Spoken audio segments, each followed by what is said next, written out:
Que a paz, a serenidade, a harmonia esteja conosco essa noite de domingo e que possamos fazer um estudo essa noite do tema que afeta todos nós, porque a Terra é um planeta de provas e expiação. Como consequência, todos nós somos submetidos a certas experiências, algumas vezes dolorosas, às vezes difíceis. Se não é nós diretamente, às vezes é um ente querido ou algum amigo. Então, o Espiritismo, como consolador, nós vamos refletir a mensagem de Jesus à luz do Espiritismo, que não muda, o Espiritismo não muda a mensagem do Mestre. Ela apenas coloca, frente aos avanços científicos, filosóficos, tecnológicos, a sua essência da sua mensagem que nos legou há 2000 anos. Antes de entrar no tema, aqui nosso amigo já apresentou o livro. Eu fui professor há muito tempo e eu sempre gostei de instigar os alunos a pensar, raciocinar um pouco mais sobre os assuntos abordados, porque as pessoas têm uma preguiça mental muito grande. Então aqui são 2 livros já publicados. Esse segundo aqui ainda tem alguns exemplares que eu peguei na livraria da USE, livraria Allan Kardec, eu trouxe aqui. Custa R$ 35,00, pagamento por Pix ou espécie. Então, vários assuntos, porque a gente vai vendo na literatura espírita e existem algumas lacunas que não estão bem explicadas porque os espíritas acharam provavelmente que não é tão importante. Mas tem conhecimentos científicos que podem ajudar a esclarecer. Por exemplo, se a gente perguntar para um arqueólogo no Egito sobre Moisés, ele vai dizer que Moisés nunca existiu, porque estão datando com 1.200 anos antes de Cristo, e aí a gente sabe que, na verdade, Moisés teve, o êxodo foi em torno de 1.500 antes de Cristo, 300 séculos antes, 3 séculos antes. E por que a gente diz isso? Porque todas aquelas pragas do Egito estão muito relacionadas com aqueles eventos, com a erupção vulcânica que houve na Grécia, na ilha de Santorini, foi em 1.500 antes de Cristo. E a gente pode associar também com a primeira cidade conquistada pelos hebreus quando entram na Terra Prometida, que foi Jericó. E através da datação por carbono 14, os cientistas colocaram a destruição da cidade em torno de 1450 a.C., que bate com os 40 anos que Moisés teve no deserto. Então, questões como essa, desaparecimento do corpo de Jesus, transformar água em vinho, vários eventos, a gente vai abordando nessas obras, fazendo perguntas e distanciando com literatura. A gente escreve e também cita literatura. Então, tem esses 2 livros, tem mais 2 livros que serão publicados, editados esse ano, e a gente espera ter a oportunidade de voltar aqui e apresentar esses novos livros quando saírem. E eu trouxe como brinde para o centro alguns exemplares da campanha que nós fizemos de distribuição de livros. Aqui uma historinha curta, mas enriquece também a informação, que tudo é experiência. Nós fizemos 3 campanhas na região de Piracicaba. A primeira foi com o Evangelho segundo o Espiritismo, com 25.000 exemplares, e através de um jornal importante. Nós demos ao jornal para o jornal distribuir. Na segunda campanha, foi o Livro dos Espíritos. Por quê? Quando eu quis fazer o Livro dos Espíritos com esse mesmo jornal, eu fui informado que um líder religioso da cidade proibiu o jornal de distribuir. Então nós fomos para o segundo jornal. O segundo jornal distribuiu o Livro dos Espíritos, 12.200 livros. Quando nós fomos para a terceira campanha, o jornal disse que também não poderia mais fazer a campanha porque esse líder religioso proibiu. Bom, aí nós fizemos, se você tem uma montanha, você tem que fazer o contorno, igual os rios fazem. O rio não briga com a montanha, ele vai contornando. Nós achamos uma distribuidora que distribuía para os jornais, que na verdade o jornal não distribuía, contratava para a distribuidora. E dessa vez foram 50.000 exemplares desse livro. É um livro muito bom, ele faz um resumo, eu conheci muito o autor, estive com ele, foi aprovado pela nossa comissão executiva. E esse livro é bom para quem não conhece o Espiritismo e se vocês tiverem interesse em estar de presente para alguém, também vale a pena. E aí foi interessante que nós 25.000 livros nós deixamos com os centros espíritas distribuírem e 25.000 com a distribuidora. Um dia me ligam que tinha quase 3.000 livros numa recicladora de papel, livros picotados. Eles começaram a destruir os livros, no terceiro livro a máquina emperrou. Um catador de papel que é espírita ligou para um e eles me acharam, né? Eu fui lá imediatamente lá para o lugar de reciclagem, a máquina estava quebrada, gente, acredita? E eu recuperei os livros. Perdemos 3 livros dos quase 3.000 livros. Então eu conto essa história porque a gente mostra que nós não estamos sozinhos na divulgação da doutrina espírita. É sempre um plano maior nos assessorando, nós somos mero participantes, trabalhadores rasos, soldados rasos dessa jornada. Mas vamos então, aqui o tema da noite. E por definição, dor e sofrimento, a dor é uma sensação física, enquanto o sofrimento é uma experiência psicológica e emocional. A dor pode ser sintoma de lesões, mas o sofrimento pode ser criado quando não sabemos lidar com a dor. Olha, a dor é um sintoma importante. Se você está no armazém trabalhando e cai uma caixa em cima do seu pé, se você não sentir dor, vai ficar lá, o pé sendo esmagado. Então a dor é um sinal que você tem que acordar e tirar aquela caixa em cima do seu pé. Esse é dor. O sofrimento é um lado psicológico. A dor moral, por exemplo, pode ser um sofrimento. Tem um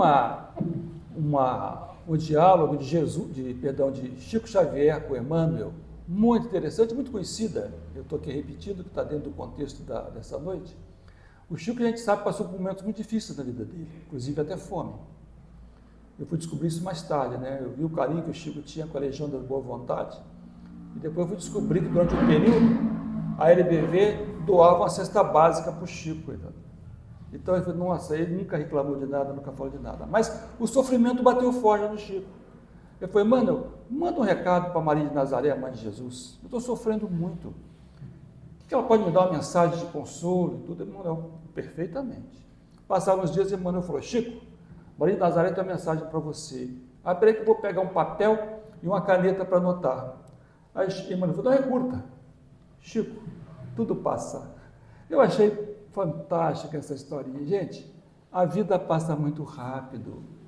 Nós temos a mania de supervalorizar os problemas. Tem uma frase atribuída a Santo Agostinho, mas na verdade não foi ele que criou essa frase, ele usava esse ensinamento. 2 prisioneiros olharam através das grades da prisão. Um viu a lama, o outro viu as estrelas. A gente tem que aprender a olhar o lado positivo das coisas, particularmente nós espíritas. Pensar positivo, porque o pensamento tem muita força. Emmanuel nos chama a atenção, eu vejo assim como um puxão de orelha, no livro Roteiro. No aspecto mental, a humanidade atualmente, seu aspecto coletivo, é uma floresta escura povoada de monstruosidades. Os nossos pensamentos negativos, depressivos, pessimistas.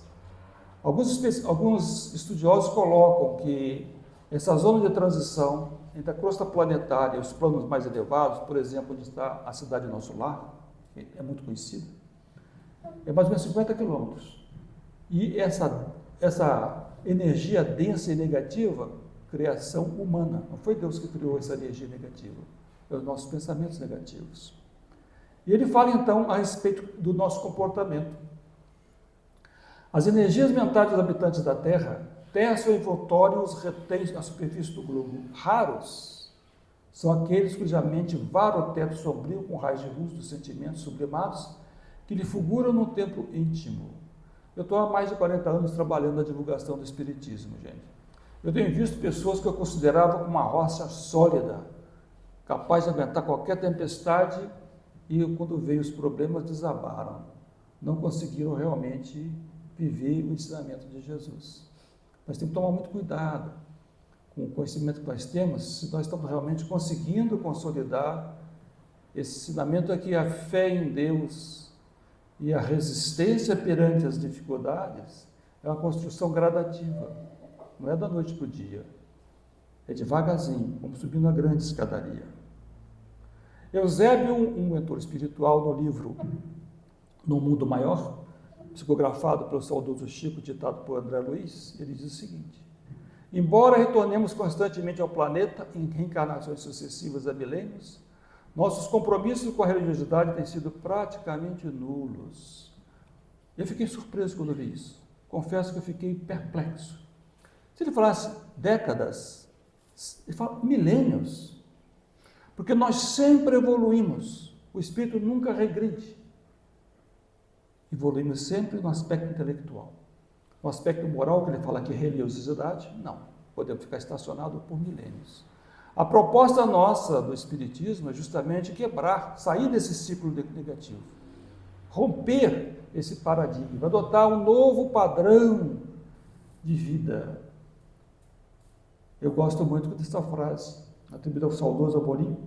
Ele dizia o seguinte: o espírita, na verdade, não é uma religião como outras, é o estilo de vida. Quando você é espírita, você adota um estilo de vida diferenciado. Não que a gente seja melhor do que os outros, mas a gente está comprometido com Cristo para ser a pessoa melhor. Mas por que nós reencarnamos? Tão gostoso o mundo espiritual, né? A gente vai vendo aqui a cidade do mundo espiritual. Eu tenho 4 filhos. Minha primeira filha que nasceu, a minha esposa teve um probleminha logo depois do parto, e ela se desligou do corpo, e quase não volta, ainda bem que voltou, né? E aí ela disse que estava num lugar tão agradável, tão bom, andando num bosque, e ela não queria voltar.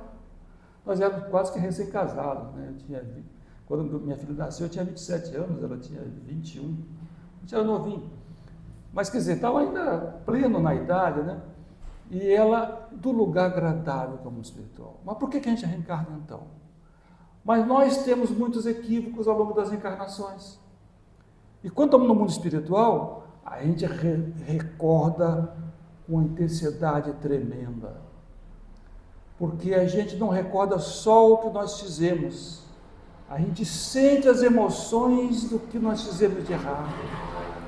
Nós vamos sentir as emoções, as frustrações, a dor daquele que nós agredimos. Isso bate forte na gente.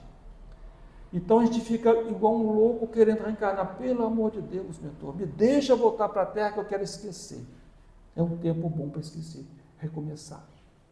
Mas também é uma oportunidade de nós mostrarmos quem nós somos realmente. Vamos lembrar que nós temos 8 bilhões de espíritos reencarnados na Terra. 8 bilhões aqui na Terra. E desencarnado 22 bilhões. Então existe uma fila. Eu gosto que o Chico diz o seguinte: gente, uma reencarnação na Terra é tão trabalhosa organizar, para vir para cá, vou aproveitar o tempo que nós estamos aqui. Porque voltar de novo vai dar trabalho, não é assim não. Poder voltar de novo. Tem que esperar muito tempo, tem que se preparar. Então, quando a gente vem para cá, nós estamos na cidade espiritual muito organizada, todos nós sem exceção, viu gente? Bem organizada, bonita. A gente vem para cá, lá era fácil, entre aspas, ser bom entre os bons. Aqui, onde predomina a maldade, aqui é o teste. Ser bom entre os maus, onde predominam os maus. A Terra ainda tem muita violência, muito roubo, muita corrupção, muita fofoca, muita perseguição. Quem nessa jornada terrena não sofreu traições, perseguições, ambiente de trabalho, enfim, esse é o ambiente da Terra. E como é que nós nos comportamos? E o Cristo diz, está no Evangelho de Mateus: se conhece a árvore pelos frutos que produz. Aqui nós vamos produzir os frutos. Se nós estivermos realmente com Cristo no coração, serão bons frutos. Não será apenas folhagem da árvore. Então é um teste também. A gente tem a oportunidade de esquecer um pouco dos nossos erros e testar o quanto o Evangelho está presente em nosso coração. Diz Leon Denis, um grande espírito do passado, contemporâneo de Kardec: as reencarnações são degraus pelos quais o ser se eleva e progride. Nós temos que reencarnar. Aí você vai vendo como os seixos do rio. As pedrinhas vão se entrechocando e vão se polindo. Já pegaram aquelas pedrinhas do rio? Tudo lisinha, polidinha. É o entrechoque. A nossa convivência aqui com outras pessoas vão nos polindo. Agora, tem lugar que tem um riozinho gostoso, que as pedrinhas vão entrechocando. Tem lugar que é coisa mais complicada. Imagina quem está vivenciando a experiência reencarnatória na Ucrânia, na faixa de Gaza, na Síria, no Irã. Então lá, aí já não é um riachinho, não, já é um rio caudaloso para bater as pedras mesmo. Então, vamos dar graças a Deus, a bênção de estarmos no Brasil, com toda a problemática que a gente enfrenta, porque todos os países têm problemas, gente, são diferentes os problemas. A Alemanha é organizada, mas tem outro tipo de problema. Então, a origem da dor e do sofrimento que nós vamos estudar isso esta noite, é uma colheita do resultado da nossa imprevidência, decisões equivocadas que tomamos nessa existência ou em reencarnações passadas. É muito comum alguns espíritos desprevenidos falarem: o meu karma está pesado, eu devo ter feito alguma coisa em encarnação passada. Mas que você viu, não sei. Eu só briguei com o chefe e fui demitido. Não, peraí, você brigou com o chefe e então você está dizendo que foi o karma? Você provocou isso aí. A gente, inclusive, no Espiritismo, prefere usar lei de ação e reação em relação a karma. Karma é uma palavra de origem lá da Índia, né? Porque a lei de ação e reação que ela é dinâmica, a gente está sempre mudando. E o karma tem um sentido fatalista. Então, as obras de André Luiz são muito interessantes, que vão descrevendo em detalhes os processos reencarnatórios, embora, quando André Luiz fala de reencarnação, ele deixa muito claro que ele está dando um exemplo, porque não existe duas reencarnações iguais no mundo, eles são sempre diferentes. Então, ele vai contar exemplos. Não pegar uma obra e ver como é que foi a reencarnação, achar aquilo ali um padrão. Não, aquilo ali é um exemplo de que aconteceu. Mas uma coisa comum é certa, não é um jogo de azar, não é decidido pela sorte. É uma programação para cada um de acordo com o nível evolutivo que cada um tem. Então, nós vamos pegar nosso fichário, vamos ver lá as nossas existências passadas, vai ser feita uma análise, e ninguém vai reencarnar para fracassar. Isso não existe. Todo mundo vem com chance de ter pleno êxito na sua reencarnação. Às vezes ficamos 10, 50, 100 anos preparando uma reencarnação. Para encontrar até os espíritos que nós prejudicamos para ressarcir eles de alguma forma, né? É a forma de se encontrar. Perdão, apertei aqui muita coisa. Então, diz aqui o Leon Denis, é necessário sofrer para adquirir e conquistar. Aqueles que não sofrem mal podem compreender essas coisas. Eu tenho um amigo espírito que fala: gente, eu não concordo com o André Luiz, com o Leon Denis, não. A gente tem que sofrer, eu não quero sofrer, mas faz parte do mecanismo nosso evolutivo, o sofrimento, que desperta a alma para a introspecção mais profunda. Então eu falei que a gente pode estacionar e adquirir débitos, ou pode evoluir. Depende como é que eu convivo com a minha experiência, desde a hora que eu levanto. Como é que eu estou convivendo com as pessoas com quem eu lido.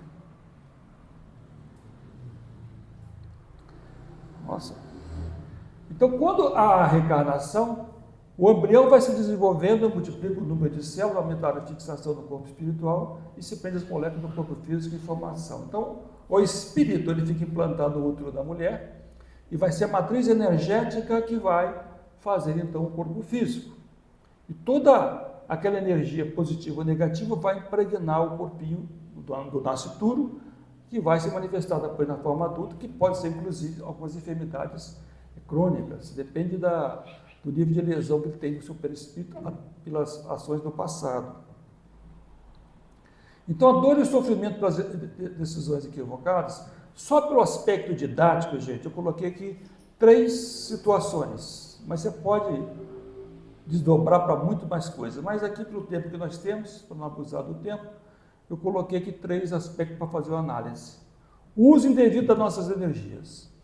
Isso é um aspecto que pode causar dor e sofrimento. Karma adquirido pelos crimes cometidos em existências pregressas. Efeito kármico pela tentativa de fuga da experiência reencarnatória. Vamos ver isso aqui em detalhes. Diz então Emmanuel: ninguém sofre de um modo ou de outro, tão somente para resgatar o preço de alguma coisa. Sofre também angariando recursos precisos para obtê-la. É muito comum, às vezes, alguém procura um espírito e fala assim: eu estou sofrendo muito nessa vida. Aí o dirigente, sem muita experiência, às vezes ainda está começando, fala: foi uma coisa que você fez numa outra encarnação, por isso você está sofrendo. Gente, nós não podemos dizer uma coisa dessa. Não temos base para falar isso. Porque aqui diz Emmanuel: sofre-se também angariando os recursos precisos para obtê-la. Jesus deu exemplo disso, está no Evangelho. Evangelho de João, capítulo 9, 1, 3.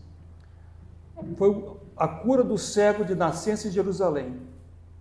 Diz então o João: enquanto Jesus caminhava, viu um homem que era cego de nascença. Mestre, perguntaram os discípulos: por que esse homem ficou cego?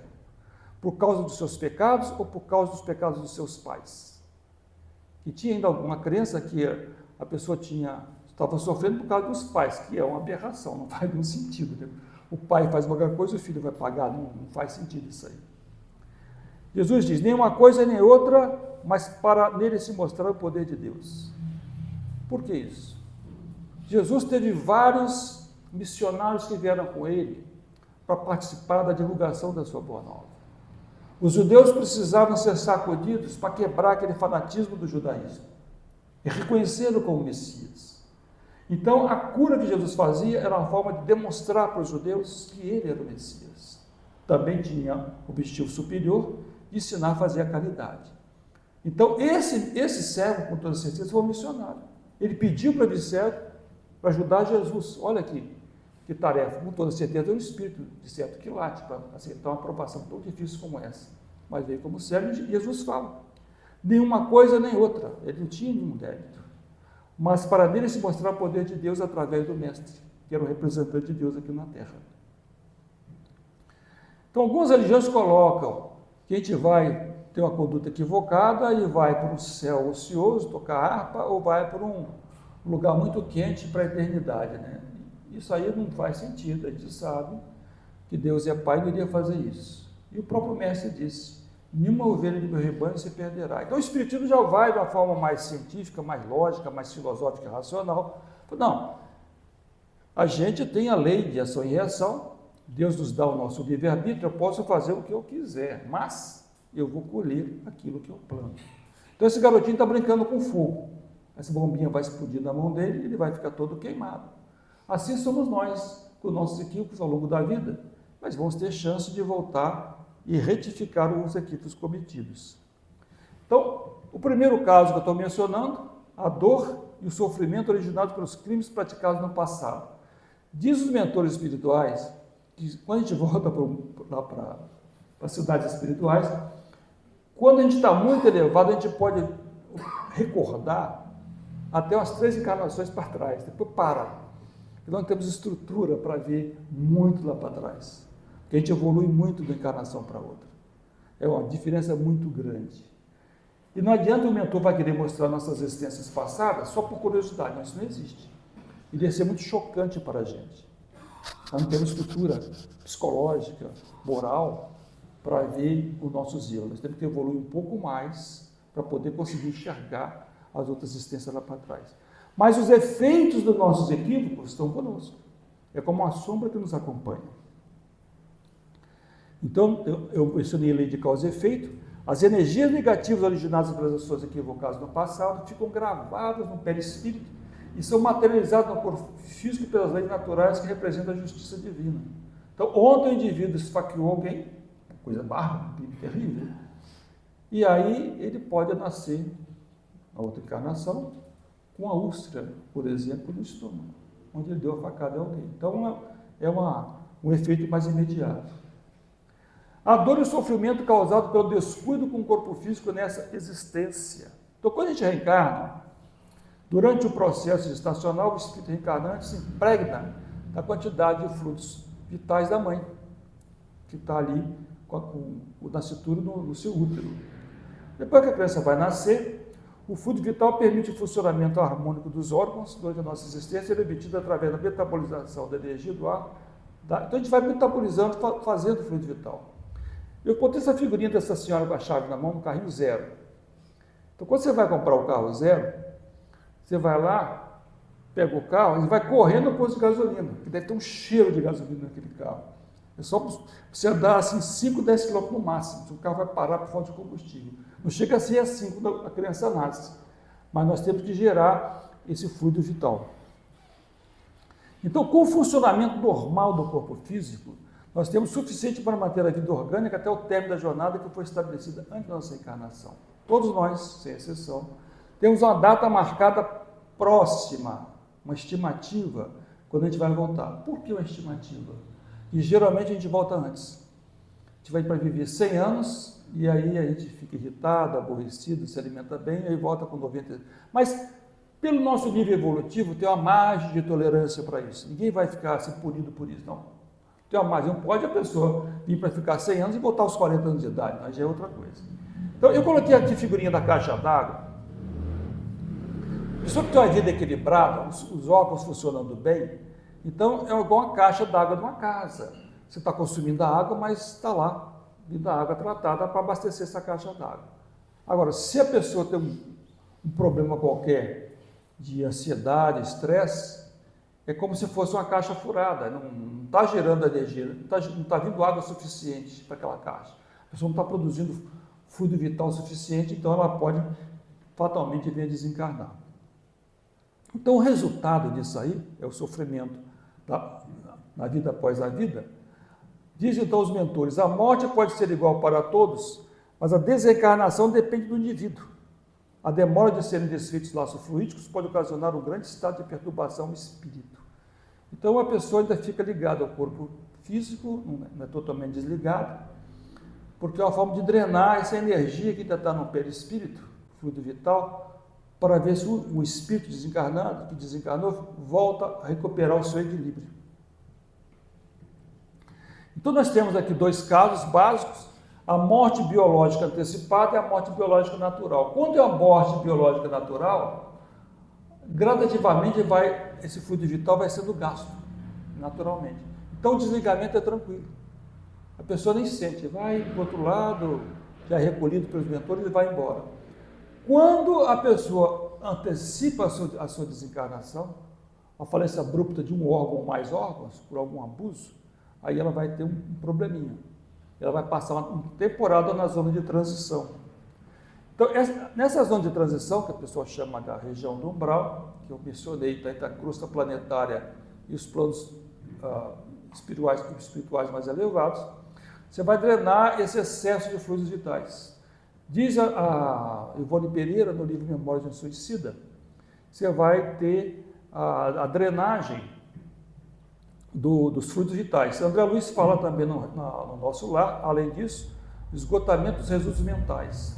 Então, é um tratamento espiritual, você vai drenando essa energia até a pessoa, o espírito ter condições de ser resgatado. Então, você está nessa fase, o indivíduo tem o arrependimento, vai se arrepender do que fez, dos erros, dos equívocos. É uma forma de pensar um pouco mais, né? Então, além da drenagem dos fluidos vitais do perispírito, o sofrimento pode produzir uma mudança de atitude. Então, se ele não refletiu na Terra o tempo que teve necessário para mudar a sua maneira de pensar e de agir, ele vai refletir nessa região. Após o resgate, o espírito passa por uma avaliação a fim de retornar ao plano físico. Então, ninguém vai ficar abandonado, vai ficar só o tempo necessário. Inclusive, André Luiz, no livro Nosso Lar, tem um diálogo de André Luiz com a mãe dele, a genitora dele do mundo espiritual. Só que André Luiz estava em Nosso Lar e a genitora de André Luiz estava no plano superior. E ele reclama com ela, né? Mamãe, onde é que você estava? Fiquei um tempo muito grande lá no umbral. Ela falou, meu filho, eu nunca saí do seu lado, sempre estive com você. Ele não percebia a presença da mãe. Qual o significado dessa expiação no umbral? Você está a entender. Além do reequilíbrio do espírito, conscientizar sobre os efeitos das iniquidades praticadas. Então, nessa etapa que o espírito está nessa região do umbral, ele cumpriu parcialmente a sua expiação. Ele necessita reencarnar na Terra. Então, depende do equívoco que ele fez. Então, você tem um arrependimento, você tem expiação no umbral e na Terra. E o que falta para o indivíduo? Uma vez que ele fez a análise dos erros que cometeu, ele vai ter que fazer a reparação. Então, arrependimento e expiação não são suficientes. É necessário também a reparação, anular o mal praticado. Aqui tem um ponto interessante, que a gente fala dessa reparação. Nós vamos começar a entender um pouco como é que nossa sociedade funciona. Então, vamos dizer que um determinado conde, lá na Europa, ele era um explorador muito grande que sufocava uma vila. Ele prejudicou centenas e centenas de pessoas. Ele vai voltar para o mundo espiritual, vai ter a expiação dele, vai se arrepender, vai vir para a Terra, vai também expiar na Terra. Mas não concluiu o projeto dele ainda. Então, a Terra ainda está sofrendo. Bom, agora você vai parar de sofrer, agora você vai ter que fazer a reparação. Mas ele prejudicou 600 pessoas. Como é que você vai voltar aqui e vai beneficiar 600 pessoas? Se ele fosse ser carteiro, se ele for ser eletricista, se ele for marceneiro, bem, é uma profissão digna e nobre. Mas ele não vai estar ajudando 600 pessoas. Entretanto, se tiver um cargo, um industrial, um empresário, um líder religioso, aí sim ele vai poder ajudar muita gente. Mas olha a responsabilidade que a pessoa tem. Então ela tem que vir. Mas a maioria de nós, felizmente, a gente vai ter que fazer esse reencontro formando a família. Então, geralmente, as novas reencarnações encontramos antigas vítimas ressarcindo os efeitos nocivos das más ações praticadas que podem levar séculos. Então, a gente vai vendo que a dor e o sofrimento também, no aspecto moral, no aspecto de relacionamento, está muito relacionado com a questão de existências passadas, com as questões que não foram resolvidas. Mas se as pessoas estão juntas nessa encarnação, é que tem uma possibilidade, claro, de sucesso. Ninguém vem para ter conflito. No Evangelho de Mateus, Jesus diz uma frase que na visão espírita a gente pode expandir um pouco mais. Disse o mestre: em verdade eu te digo que de maneira nenhuma sairás dali enquanto não pagares o último centavo. Dali da onde? Planeta Terra, gente. Do ciclo de provas e expiação. Enquanto eu não ressarci as pessoas que eu prejudiquei, eu vou ficar nesse ciclo. Às vezes alguém te pergunta, mas Álvaro, eu prejudiquei uma pessoa, às vezes uma filha, eu não tratei bem minha mãe. Eu tinha muitas discussões com ela, nunca nos entendemos. Agora que eu sou espírito, estou vendo que eu estava errada. Mas ela já morreu, já desencarnou. Então não tem problema. Porque a caridade que a gente faz para outrem é a mesma coisa. Porque quando nós prejudicamos uma pessoa, nós prejudicamos a sociedade. Então, diz o Pedro, transmitindo a mensagem de Jesus, o amor lava uma multidão de pecados. Então, se a gente faz o bem para outras pessoas, é a caridade em prática está beneficiando também aquela pessoa que nós não soubemos valorizar quando estava aqui entre nós encarnado. Então, na lei de causa e efeito, aqui no aspecto das dores e sofrimento que temos, pode estar relacionado com faltas muito antigas. Eu coloco isso aqui, porque a gente vai vendo que a caridade de Deus conosco é inimaginável. A gente pensa que, eu estou sofrendo muito. Nós temos, às vezes, uma oportunidade de séculos ou milênios para ressarcir as pessoas que nós prejudicamos. Existe uma tolerância, uma paciência do mundo espiritual imensa conosco. E por que assim? Porque nós somos espíritos imortais. O que nos saudamos débito agora, vai saudar daqui a 1000 anos, daqui a 10.000 anos, daqui a 100.000 anos. Nós temos o tempo. Só que Deus não é conivente com o preguiçoso, com a pessoa que tem um prazo. Você tem um prazo para cumprir. A gente pega, por exemplo,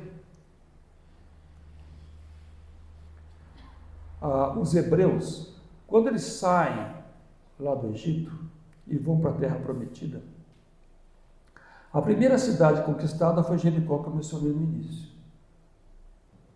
E essa cidade foi destruída pelos hebreus. Não deixaram um ser vivo. Homem, mulher e crianças, cachorro, gato, tudo. Cavalo, não ficou nada. E depois de Jericó foram destruindo tudo. Igual um bando de gafanhotos, destruindo tudo. Então contraiu um débito muito grande. Mas isso foi há quase 3.500 anos atrás.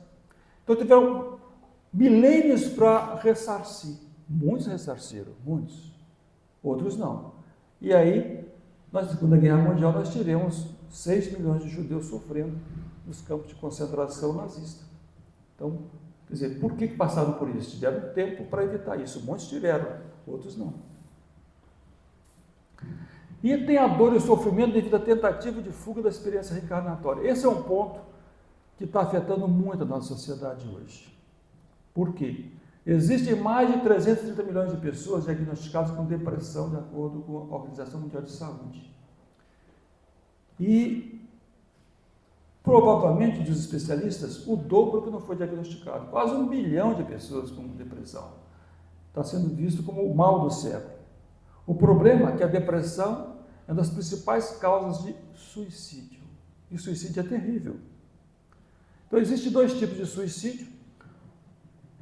Tem aquele doloso e o culposo. O doloso é quando a pessoa faz uma programação para tirar realmente a sua vida.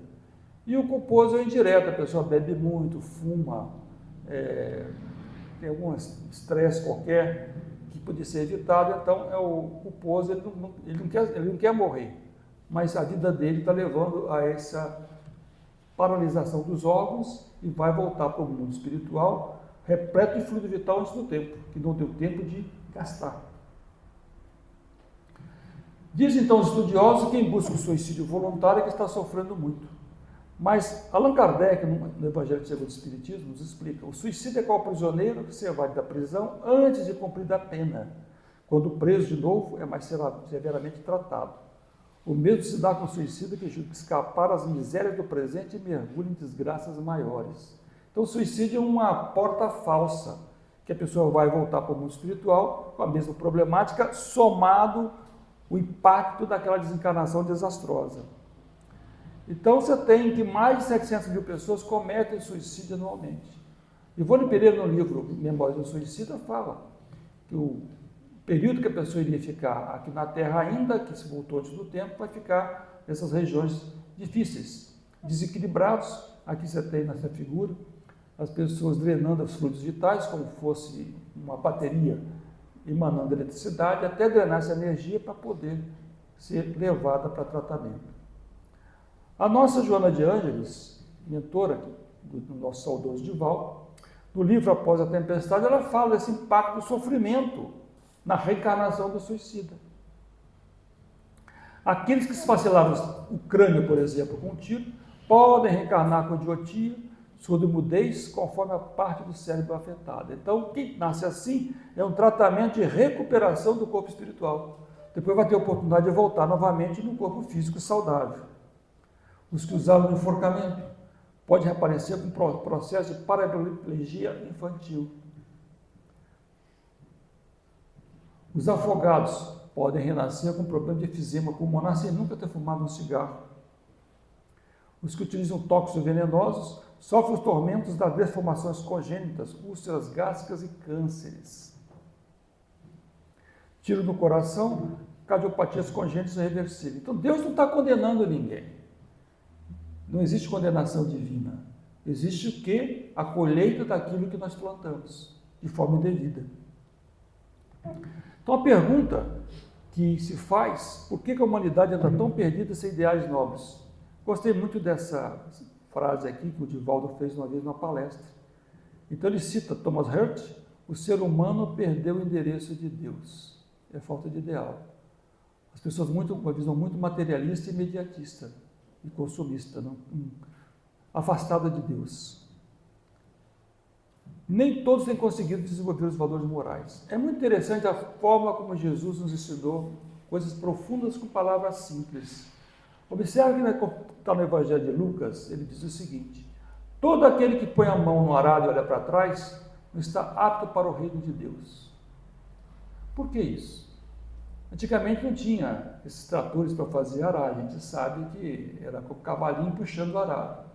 Quando o agricultor está com o cavalinho puxando o arado, ele não pode olhar para trás, senão vai fazer uma linha torta, onde vai plantar, jogar sua sementinha, tem que olhar para frente.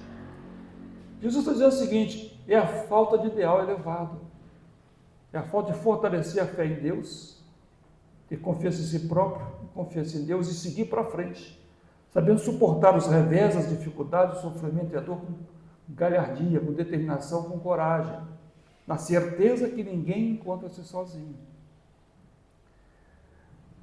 Qual a melhor opção para se libertar da dor e do sofrimento, drenando as energias negativas da nossa alma? Aqui fosse um vestibular com múltipla escolha. Esse aqui já a gente sabe que não vai dar, né? Ir para a academia malhar, você vai suar bastante, mas não vai drenar energia negativa nenhuma no seu perispírito. Então tem 3 opções. A primeira é ficar enfermo. Vai drenar energia para o corpo físico e vai adquirir enfermidade.